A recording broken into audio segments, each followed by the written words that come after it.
Hola, en esta loop vamos a mirar el tema de reducción de daño, que es un tema muy importante cuando hablamos de los derechos de las personas consumidoras. Actualmente se ha dado un cambio en la manera de mirar el consumo y se ha abierto la posibilidad a que las personas puedan decidir si quieren o no consumir drogas. Antes la perspectiva era la curación y la erradicación de la droga. En este momento se considera que es legítimo que una persona decida consumir y entonces un poco ahí es donde entra el tema de reducción de daño, el cómo consumir, el cómo hacer para disminuir los daños y los riesgos asociados al consumo. En ese sentido, entonces es importante ubicarnos y aprender o reflexionar un poco sobre cuál es la perspectiva de reducción de daños que se plantea desde el eje de mitigación de la política y que en la estrategia de A Mis Derechos consideramos como válido. Lo primero que hay que decir es que la reducción de daños no es algo nuevo. Desde que la humanidad se agrupa en ciudades, en colectivos, las personas hacen cosas para disminuir riesgos y daños de eventos sociales. La peste, por ejemplo, pues generó todo un tema de reducción de daño para evitar el contagio. La reducción de daño asociada al consumo de drogas es un concepto que más o menos emerge en los 80 y que está asociado a la epidemia de VIH generada por la inyección de heroína y el compartir de jeringas, que hizo que la epidemia subiera muchísimo y mucha gente muriera. Cuando los gobiernos y las autoridades sanitarias se dan cuenta de que es imposible erradicar la heroína, erradicar el consumo, entonces comienza a hablarse de, bueno, ¿cómo hacemos para reducir el daño, el riesgo, para evitar que las personas pues se contagien? Entonces, la reducción de daño, digamos, en drogas está ligada, digamos, a ese evento. En América Latina, países como Argentina, Uruguay y Brasil, que tuvieron problemas serios con la presencia de heroína, han venido trabajando el concepto de reducción de daño. En otros países, entre ellos el nuestro, es una perspectiva relativamente nueva. Nosotros venimos hablando de reducción de daño más o menos desde el 2006, cuando la Política Nacional de Reducción de la Demanda, en su eje de mitigación, plantea la posibilidad o la necesidad de acciones de mitigación alrededor del tema del consumo. El tema ha estado estigmatizado y un poco metido en lógicas morales que lo ponen como si o hay gente que puede leer la reducción de daño como legalización o como permisividad, pero no se trata de eso. Es una estrategia de salud pública frente a un evento social como es el consumo que pues ya vimos, ya sabemos que no podemos erradicar, porque la droga está y estará presente en nuestras vidas.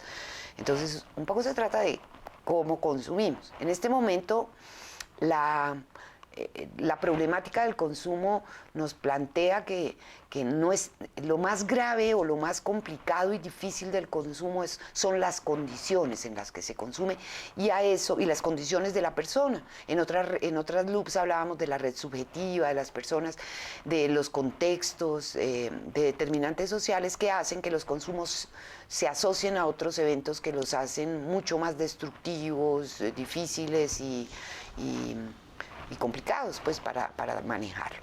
Entonces podemos decir que la reducción de daño nace frente al fracaso de las políticas de control y de abstinencia como una alternativa a los programas libres en Colombia, libre de drogas, o la ciudad libre de drogas, y buscan posicionar otras prácticas y otras perspectivas en donde uno de los elementos fundamentales es la participación de los pares. Entonces la reducción de daño, y como se ha venido trabajando también desde el punto de vista de VIH y consumo de heroína, las personas que conocen el contexto, que conocen el consumo, que han vivido sus efectos y que han aprendido estrategias para disminuir riesgos y daños son las más idóneas para el trabajo de reducción de daño. También los operadores de salud, los técnicos, pueden acompañar a las personas en la calle, pero es ideal que los equipos que hacen procesos de reducción de daño tengan integrados pares comunitarios. Entonces, la reducción de daño busca minimizar las consecuencias destructivas del consumo, frenar la destrucción, es decir, mantener a las personas vivas, es lo primero que necesitamos para poder iniciar procesos de tratamiento. La reducción de daño también nos plantea que un uso de drogas es más seguro, es posible. Eso no quiere decir que estemos avalando, sino que es posible usar las drogas de una manera más segura. La reducción de daño se enfoca en las necesidades más urgentes del consumidor, en solucionar las cosas más críticas que afectan la situación del consumidor.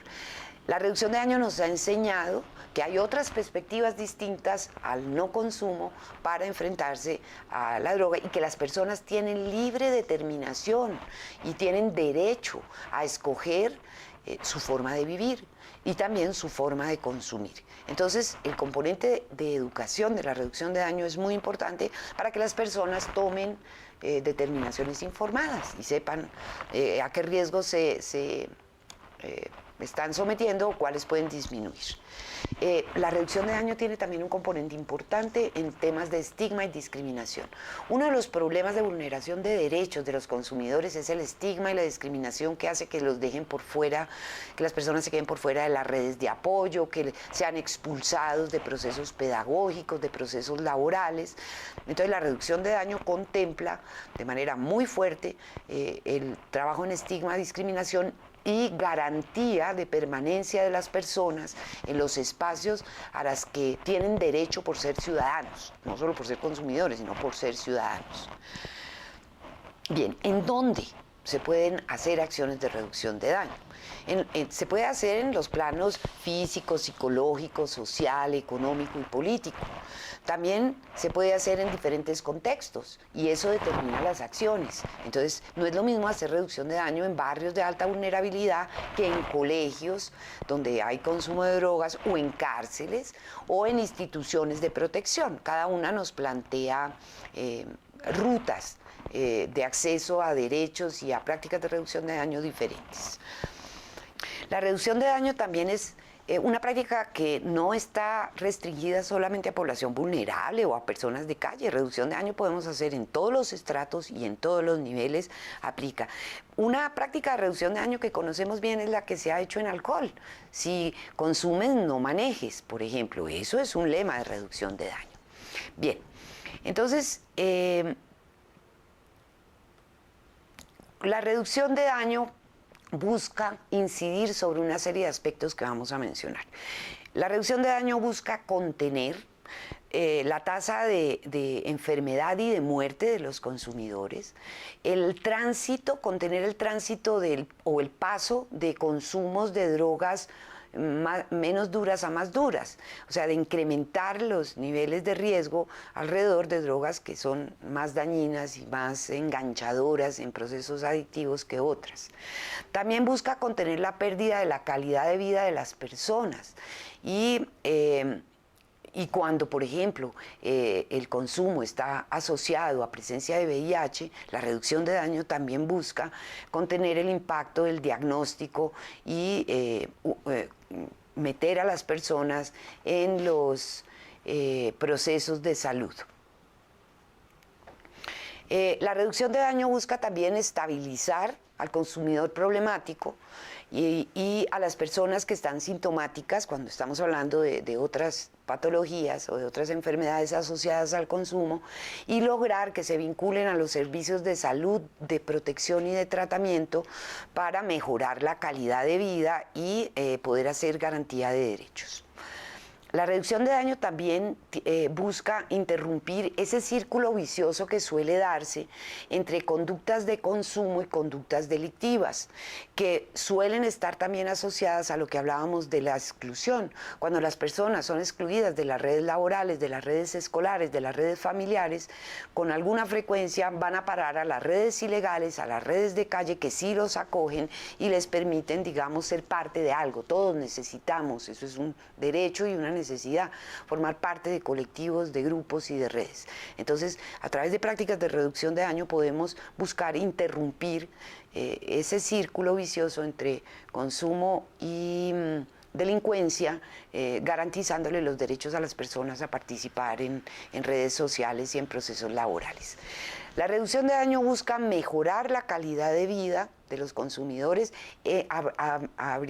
hablándolo de manera general, la calidad de vida en donde duerme, qué come, qué compañeros tiene, cómo son sus prácticas de sexo, por ejemplo, sus prácticas de consumo, que lo ponen más en riesgo. Entonces, explorar eso nos permite garantizar procesos que mejoren ese asunto.